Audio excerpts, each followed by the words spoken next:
Greetings, everyone. Should the weekly Sabbath be still kept today? And will it be kept during the 1,000-year reign of Christ? Let's get into it. Genesis chapters 2, verses 1 to 3. Thus the heavens and the earth were finished, and all the hosts of them. And on the seventh day God ended his work which he had made, and he rested on the seventh day from all his work which he had made. And God blessed the seventh day and sanctified it, because that in it he had rested from all his work which God created and made. So we see here that God ended his work on the seventh day. He rested on the seventh day, and he also sanctified it, meaning that he set it apart from the other days. Exodus 20:8 to 11. Remember the Sabbath day to keep it holy. 6 days shall thou labor and do all thy work. But the seventh day is the Sabbath of the Lord thy God. In it thou shalt not do any work, thou, nor thy son, nor thy daughter, nor thy manservant, nor thy maidservant, nor thy cattle, nor thy stranger that is within the gates. For in 6 days the Lord made heaven and earth, the sea, and all that in them is, and rested the seventh day. Wherefore the Lord blessed the Sabbath day and hallowed it. So here again, the seventh day of the week is the Sabbath day. You should not do any work on it, because it is a day of rest. It is a day that God also blessed and hallowed. Exodus 31, verses 13 to 16. Speak thou also unto the children of Israel, saying, Verily my Sabbaths ye shall keep, for it is a sign between me and you throughout your generations, that ye may know that I am the Lord that doeth sanctify you. Ye shall keep the Sabbath therefore, for it is holy unto you. Every one that defileth it shall surely be put to death. For whosoever doeth any work therein, that soul shall be cut off from amongst his people. 6 days may work be done, but in the seventh is the Sabbath of rest, holy to the Lord. Whosoever doeth any work in the Sabbath day, he shall surely be put to death. Wherefore the children of Israel shall keep the Sabbath, to observe the Sabbath throughout their generations, for a perpetual covenant. So in these verses, they speak about 2 Sabbaths. The weekly Sabbath, which we just read about in Exodus chapters 20, verses 8 to 11, and the feast day Sabbaths that we will now get into. Leviticus 23, 1 to 3. And the Lord spake unto Moses, saying, Speak unto the children of Israel, and say unto them concerning the feast of the Lord, which ye shall proclaim to be holy convocations. Even these are my feasts. 6 days shall work be done, but the seventh day is the Sabbath of rest and holy convocation. Ye shall do no work therein. It is the Sabbath of the Lord in all your dwellings. So this is the weekly Sabbath, which is referred to as a holy convocation. Continuing in Leviticus chapters 23, verses 4 to 8. These are the feasts of the Lord, even holy convocations, which ye shall proclaim in their seasons. In the 14th day of the first month at even is the Lord's Passover. And on the 15th day of the same month is the feast of unleavened bread unto the Lord. 7 days ye must eat unleavened bread. In the first day ye shall have an holy convocation. Ye shall do no servile work therein. But ye shall offer an offering made by fire unto the Lord 7 days. In the seventh day is an holy convocation. Ye shall do no servile work therein. So we see here that this is speaking about feast day Sabbaths, which are holy convocations. These Sabbaths are not referring to the weekly Sabbath. These are not referring to the Sabbath in the 4th commandment. So the Bible speaks about 7 feast days, which are Passover, Feast of Unleavened Bread, first fruits, Pentecost, trumpets, Day of Atonement, and Feast of Tabernacles. I would encourage you to read the entire chapter of Leviticus 23, that you can have a better understanding on the feast days and the feast day Sabbaths. This is when God gave the high priest the task of sacrificing goats and lambs and bullocks for the sins of Israel. These offerings would be meat offerings, drink offerings, sin offerings, and so on. These feast day Sabbaths was for a purpose that we will get into later. It has nothing to do with us not keeping the weekly Sabbath. Luke 4:16-17. And he came to Nazareth, where he had been brought up, and as his custom was, he went into the synagogue on the Sabbath day and stood up for to read. And there was delivered unto him the book of the prophet Elias. And when he had opened the book, he found the place where it was written. And Yahusha, whom the Christians call Jesus, clearly kept the Sabbath. It says here, as his custom was, which clearly means he came to the synagogue every Sabbath to worship. Mark chapters 2, but reading from what is highlighted, verses 27 and 28. And he said unto them, the Sabbath was made for man, and not man for the Sabbath. Therefore the Son of Man is Lord also of the Sabbath. The Sabbath was made for man to be kept. That is why Sabbath means rest, a day to cease from work. So amongst these two texts, we see here that one, Christ kept the Sabbath, and he is also a Lord of the Sabbath. So let's get into talking about the law a little bit. People would read a lot of Paul's writing and think that Paul was actually against the law, without actually fully understanding what Paul was speaking about. You see, look at what Jesus says in Matthew chapters 5 verses 17. Think not that I come to destroy the law or the prophets. I am not come to destroy, but to fulfill. So what does this mean? What is the real understanding on this? Luke chapters 24 verses 44-47. And he said unto them, these are the words which I spake unto you while I was yet with you, that all things must be fulfilled which were written in the law of Moses, and in the prophets, and in the Psalms concerning me. Then opened he their understanding, that they might understand the scriptures. And he said unto them, thus it is written, and thus it behoved Christ to suffer, and to rise from the dead the third day, and that repentance and remission of sins should be preached in his name among all nations, beginning at Jerusalem. So Yahusha is saying here that all of the things that the prophets spake, like Moses, Isaiah, Jeremiah, even the psalmist King David, that all of the things that they spake was concerning him. And what was concerning him? Verses 46, that Christ would come and suffer and raise the third day from the dead. So I am going to explain to you now what this has to do with the law. How is Christ the fulfillment of the law? So to understand what Yahusha was speaking about, and also Paul in the book of Hebrews, you must understand this first. So from Adam, sin came into the world. So as a result, God the Father, Yahuwah, instituted a system that when the children of Israel sinned, that a lamb of the first year without spot or blemish would be sacrificed for the sins of them. The wages of sin is death. So instead of the person dying for the sin that they committed, an animal will be sacrificed for their sin. And you know what? That was a part of the law. It had to be done.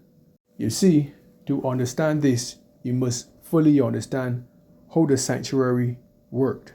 And I will explain briefly to show you how Christ is tied all into this, that you can have the understanding.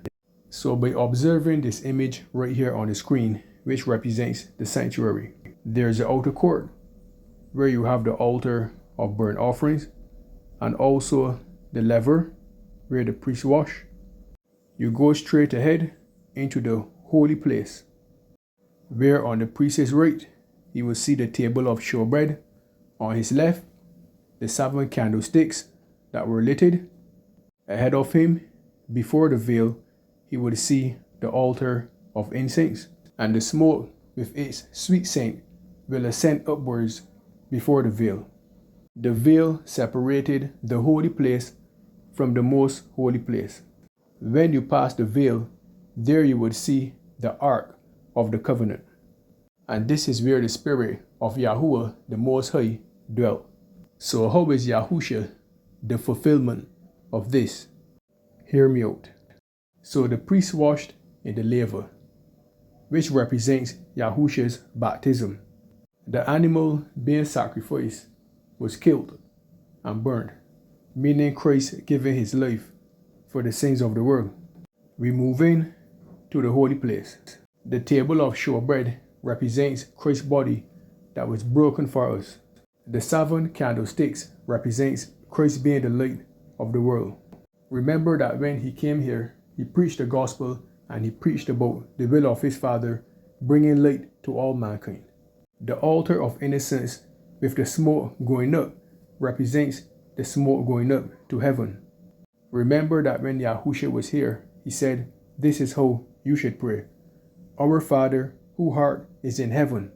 So the prayers went up to heaven just like the smoke ascended up to heaven.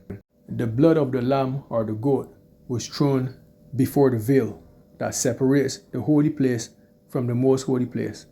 Remember that Yahusha was sent here to die for the sins of the world. So with his blood being shed, it was finished. And what happened after Yahusha died? The veil was ripped in half, which was the Most High Yahuwah saying, "Son, you have completed the task that I have set before you to do. It is finished, my son. The earthly task that I have set you to do is finished." Yahusha then spent 3 literal days, 72 hours in total, in the tomb.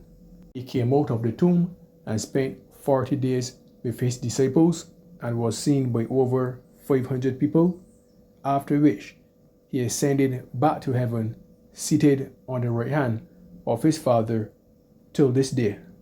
You see, the ripping of the veil from bottom to top didn't only signify that the sacrifices of animals were finished, but also signifies that it was their rite of passage to move from the holy place to the most holy place, like walking straight through without having to lift up the veil.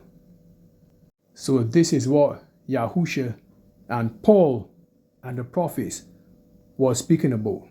A book in the Old Testament that explains this well is Isaiah chapter 53. I highly encourage you to read the entire chapter. We can clearly see here that everything that pertains to the sanctuary, Yahusha acted out. That is what it means by him being the fulfillment of the law. So let's go into the book of Hebrews to put more emphasis on this. But in those sacrifices there is a remembrance again made of sin every year. For it is not possible that the blood of bulls and of goats should take away sins. Wherefore when he cometh into the world, he saith, "Sacrifices and offerings thou wouldest not, but a body hast thou prepared me. In burnt offerings and sacrifices for sin thou hast had no pleasure." Then said I, "Lo, I come in the volume of the book. It is written of me, to do thy will, O God."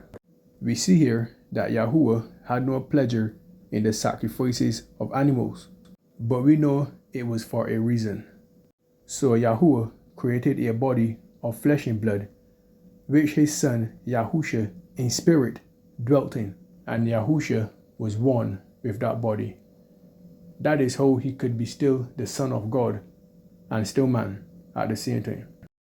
The body suffered and died for the sins of the world, but the spirit leave the body, because a spirit does not have flesh and blood, but a man do. The spirit then rose up the body of flesh after 3 days, being seen by many, just prove that he died and he rose from the dead. Being on earth, that body of flesh purpose have expired. Yahusha then ascended and is at the right hand of his Father in spirit as we speak. Hebrews 10:8-9. Above when he said, sacrifice and offerings and burnt offerings and offerings for sin thou wouldest not, neither has pleasure therein, which are offered by the law. Then said he, Lo, I come to do thy will, O God. He taketh away the first, that he may establish the second, by the which will we are sanctified through the offering of the body of Jesus Christ once for all. So again, you see in verse 9 it says he take away the first, that he may establish the second.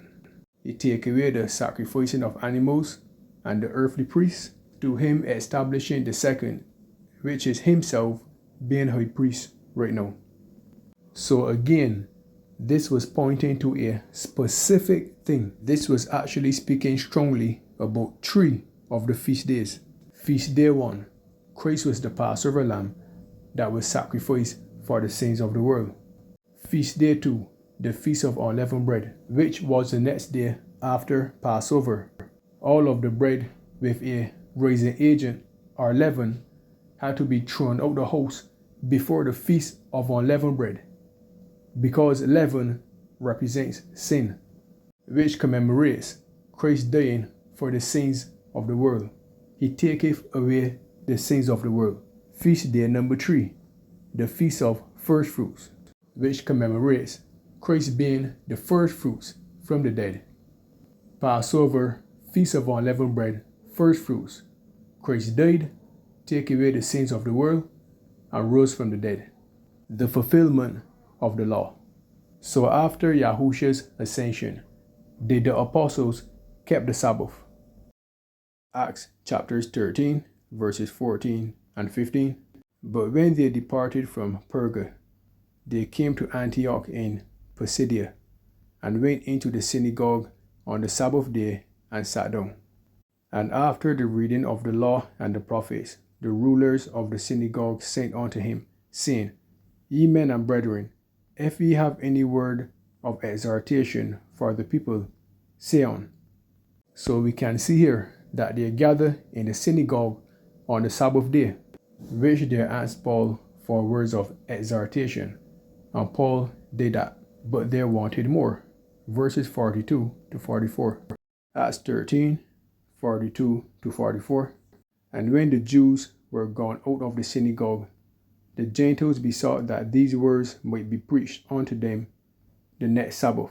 Now when the congregation was broken up, many of the Jews and religious proselytes followed Paul and Barnabas, who, speaking to them, persuaded them to continue in the grace of God. And the next Sabbath day came almost the whole city together to hear the word of God. Note that they said the next Sabbath, and the number was greater than the last. Here is another text. Acts 17, 1-2. Now when they had passed through Amphipolis and Apollonia, they came to Thessalonica, where was the synagogue of the Jews. And Paul, as his manner was, went in unto them, and 3 Sabbath days reasoned with them out of the Scriptures. So Paul came week after week after week. 3 Sabbaths. Another text. Acts 18, verses 1-4.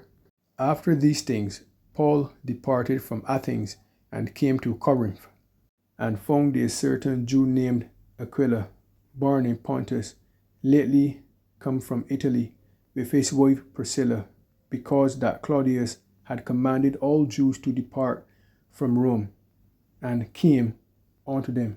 And because he was of the same craft, he abode with them, and wrought, for by their occupation they were tent makers. And he reasoned in the synagogue every Sabbath, and persuaded the Jews and the Greeks. Here again, he reasoned in the synagogue every Sabbath. Sabbath after Sabbath after Sabbath. So it is clear that the apostles kept the Sabbath.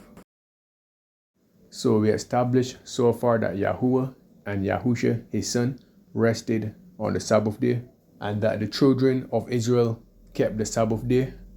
And when Yahusha came here himself, he kept the Sabbath day. After Yahusha's ascension to heaven, the apostles kept the Sabbath day, and the apostles were an example of the doctrine that we still have to keep today. And again, these apostles kept the Sabbath, and the Sabbath also will be kept when Yahusha returns.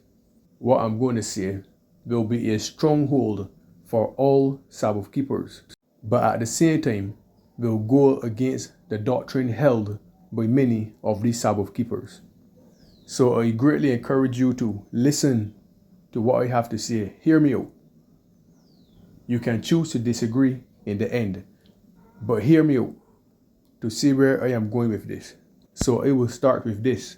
Yahusha is coming here on earth to rule for 1,000 years. So now that that is said, I am going to use some biblical text to build up to reach the main point. So be patient as we work our way there. Let's get into it. Revelation 14, 11 to 12. And the smoke of their torment ascendeth up forever and ever, and they have no rest day nor night, who worship the beast and his image, and whosoever receiveth the mark of his name. Here is the patience of the saints. Here are there that keep the commandments of God and the faith of Jesus. According to this text, this is speaking about the mark of the beast, and this hasn't happened as yet. And those that take the mark of the beast in our future, the Most High will punish them for it. But look at what verses 12 says. It says here that the saints were patient and they keep the commandments of God. So amidst what was going on all around them, with everyone taking the mark of the beast, these saints didn't. They were patient and they suffered as a result, and they kept the commandments of God. Remember, I said that this is speaking beyond our current time now, which I believe is in the very near future. They kept all 10 commandments. The fourth is what? To remember the Sabbath day, to keep it holy. Revelation chapters 13, verses 15 to 18. And he had power to give life unto the image of the beast, that the image of the beast should both speak and cause that as many as would not worship the image of the beast should be killed. And he causeth all, both small and great, rich and poor, free and bond, to receive a mark in their right hand or in their foreheads, and that no man might buy or sell, save he that have the mark, or the name of the beast, or the number of his name. Here is wisdom.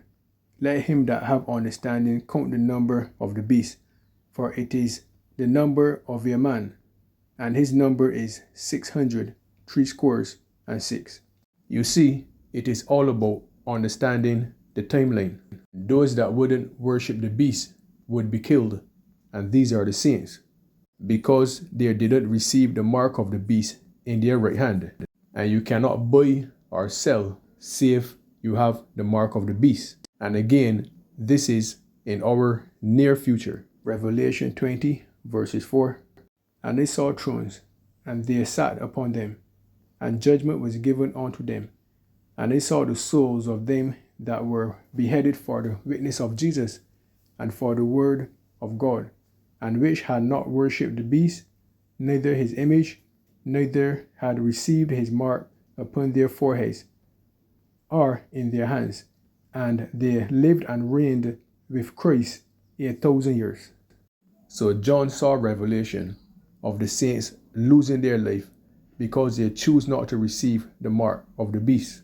But look at what the latter part of the text says. that they lived and reigned with Christ for 1,000 years. So these same saints, as we read in Revelation chapter 14, verses 12, kept the commandments of God, and they lived and reigned with Christ for 1,000 years. So where Christ is, they are. So the question is, where was Christ's kingdom? Where did Christ rule? Revelation 5, verses 9 and 10. And they sung a new song, saying, Thou art worthy to take the book and to open the seals thereof. For thou wast slain and hast redeemed us to God by thy blood out of every kindred and tongue and people and nation, and hast made us unto our God kings and priests, and we shall reign on the earth. The text is clearly saying here that we will reign with Christ on the earth, not in heaven, on the earth. But also note that the text says that we will reign on the earth.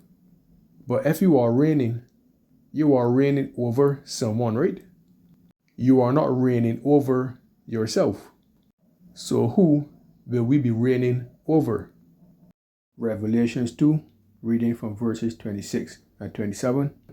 And he that overcometh and keepeth my works unto the end, to him will I give power over the nations, and he shall rule them with a rod of iron. As the vessels of a potter shall they be broken to shivers, even as received of my Father. So the people that the saints will be ruling over will be those of the nations. And note what it says here, that the saints will rule over them with a rod of iron. A rod of iron means with a firm hand. So clearly, these people are not saints. These people are people that will be ruled over by the saints, and also by Yahusha. Yahusha being the king. Let's go further. Revelation chapters 19, verses 14 and 15. And the armies which were in heaven followed him upon white horses, clothed in fine linen, white and clean. And out of his mouth goeth a sharp sword, that with it he should smite the nations, and he shall rule them with a rod of iron. And he treadeth the winepress of the fierceness and wrath of Almighty God. By reading this text, we know that this person is Yahusha. Yahusha will smite the nations and will rule them with a rod of iron. And did we just read that the same saints will also rule over the nations with a rod of iron? So this leaves the question, if only the saints are going to heaven with Christ, who are these nations that Christ and the saints will rule over? And note well that these nations will be ruled over during the 1,000-year reign of Christ. Because according to the going to heaven logic, that means that the nations of the earth that will be ruled over with a rod of iron will have to be present during that 1,000-year rule in heaven. And the Bible does not support that. So now, the question that is lingering on the mind of you all, where does the Sabbath fit into all of this? And the answer is, because these same nations will be forced to keep the Sabbath during the 1,000-year reign of Christ. Remember that the leading kingdoms of the earth do not have no respect for the Most High Sabbath and his commandments. That is why in Revelation 19:15 it says that he will rule the nations with a rod of iron. So they would be forced to do it. They would have to keep the commandments of God and keep the Sabbath day holy. And if they do not do it, it would be problems for them. When you understand this, everything then makes sense. Daniel chapter 7 verses 25 to 27. And he shall speak great words against the Most High, and shall wear out the saints of the Most High, and think to change times and laws, and they shall be given into his hand until a time and times and the dividing of times. But the judgment shall sit, and they shall take away his dominion, to consume and to destroy, it on to the end.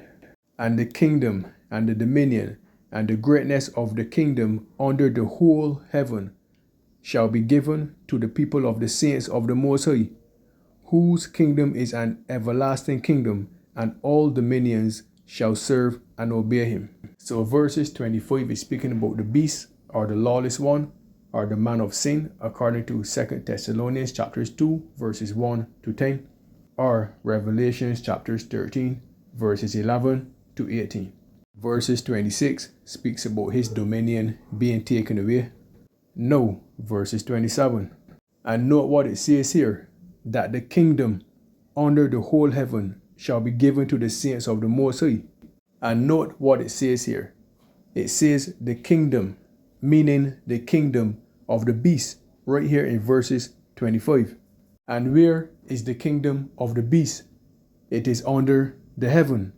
Under the heaven is the earth, because the Most High says, the heaven is my throne and the earth is my footstool. So I believe that I have made myself clear as to where Yahusha, our King, and the saints will rule. Now let me show you biblical text that proves that during the 1,000-year reign of Christ, that everyone will still have to keep the Sabbath day holy. Zechariah 14, verses 9. And the Lord shall be king over all the earth. In that day shall there be one Lord, and his name one. So I encourage you to read the entire chapter. In verses 9 right here, this is the part of the chapter where Yahusha is already here. He is already king of the earth, and he's ruling over the earth. Let's get into the rest. Zechariah chapters 14, verses 16 to 19. And it came to pass that everyone that is left of all the nations which came against Jerusalem shall even go up from year to year to worship the King, the Lord of hosts, and to keep the feast of tabernacles. And it shall be that whosoever will not come up of all the families of the earth unto Jerusalem to worship the King, the Lord of hosts, even upon them shall be no rain. And if the family of Egypt go not up, and come not, that have no rain, there shall be a plague, wherewith the Lord will smite the heathen that come not up to keep the feast of tabernacles. This shall be a punishment of Egypt, and punishment of all nations that come not up to keep the feast of tabernacles. So again, this is clearly speaking about the 1,000-year reign of Christ. It lets you know that these same nations that will be ruled over with a rod of iron by force will have to come up from year to year to keep the feast of tabernacle. Isn't the feast of tabernacle the last feast out of the 7? But moving on. And those that do not come up from year to year, on their land will be no rain. So these people of the nations that are disobedient, they will not be able to grow their crop, because the Most High will place drought on their land, because it would be absent of rain. And he said that he will smite the heathen that do not come up to keep the feast of tabernacles. And again, it is about the timeline. And it is very clear that the king here is Yahusha. And these things will be happening when Yahusha is here. Where he is, these things will be happening throughout his reign. Isaiah 66, verses 23 and 24. And it shall come to pass that from one new moon to another, and from one Sabbath to another, shall all flesh come to worship before me, saith the Lord. And they shall go forth and look upon the carcasses of the men that have transgressed against me. For their worm shall not die, neither shall their fire be quenched, and they shall be an abhorring unto all flesh. So to understand this text better, I would read earlier in the chapter. This is to show you the timeline that it is speaking about. Then we will get back to verses 23 and 24. Isaiah chapter 66, verses 15 to 17. For, behold, the Lord will come with fire, and with his chariots like a whirlwind, to render his anger with fury, and his rebuke with flames of fire. For by fire and by his sword will the Lord plead with all flesh, and the slain of the Lord shall be many.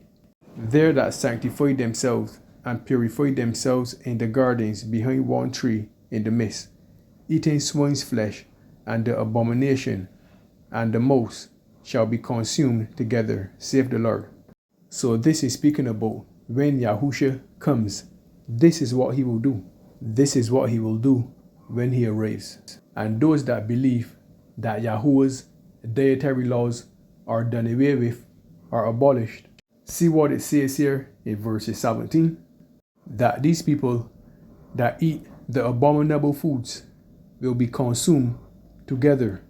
Have not God said in his laws that the swine is unclean, as well as the mouse? You can find this in Leviticus chapters 11 verses 7 and 8, and also Leviticus chapters 11 verses 29.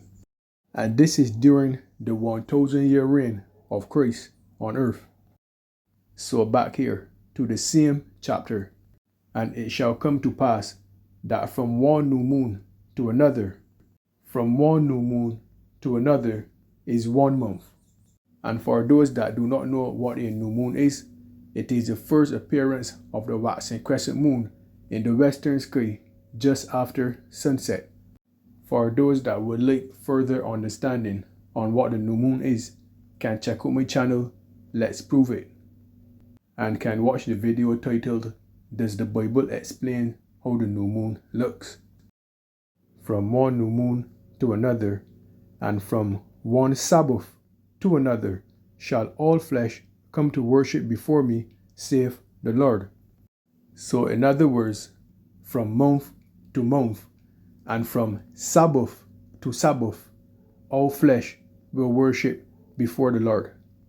So, how can the Sabbath be abolished when the text is clearly saying that during the 1,000-year reign of Christ, that it have to be kept?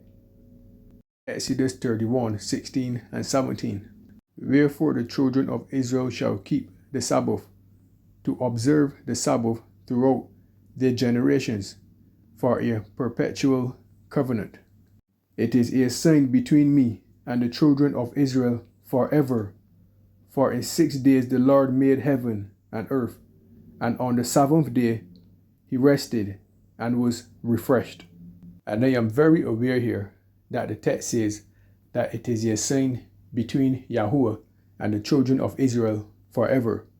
And some may say that was in the past, and others may say, well, there have been found, and that there are the Jewish people that resides in Israel today. But those that reside in the land of Israel today say that they are Jews, and the Jews only make up 2 tribes. Where are the other 10? Because it isn't a 2 tribe of Israel, it is the 12 tribes of Israel, which I can say boldly today are still scattered. And you can read more on this by reading the entire chapter of Ezekiel 37. But verses 21 and 22 speaks about them being gathered together again as one nation. But that is a whole other topic. So it is clear the Sabbath still should be kept. And when Yahushua comes here to rule, it will still be kept. I know the video took a while, but there were things that were needed to be said. Because everyone, inclusive of the nations of the earth that have to keep the Sabbath by force, wouldn't make any sense if the saints were only going to heaven. Because who would Yahushua and the saints rule over? You see, when you understand this, then books like Isaiah 11, Isaiah 66, Joel 3, Zechariah 14, Revelations 20, and so on start to make more sense. So that is the reason why I said earlier in the video that what I'm going to present to you would be a stronghold. No one would be able to say that you should not keep the Sabbath after this. However, it would go against the doctrines held by many of the Sabbath keepers, like the doctrine of going up to heaven, and so on. So I will conclude with the words said by Yahushua himself. Revelation 22, verses 13 and 14. I am Alpha and Omega, the beginning and the end, the first and the last. Blessed are they that do his commandments, that they may have right to the tree of life, and may enter in through the gates into the city. Yahuwah bless.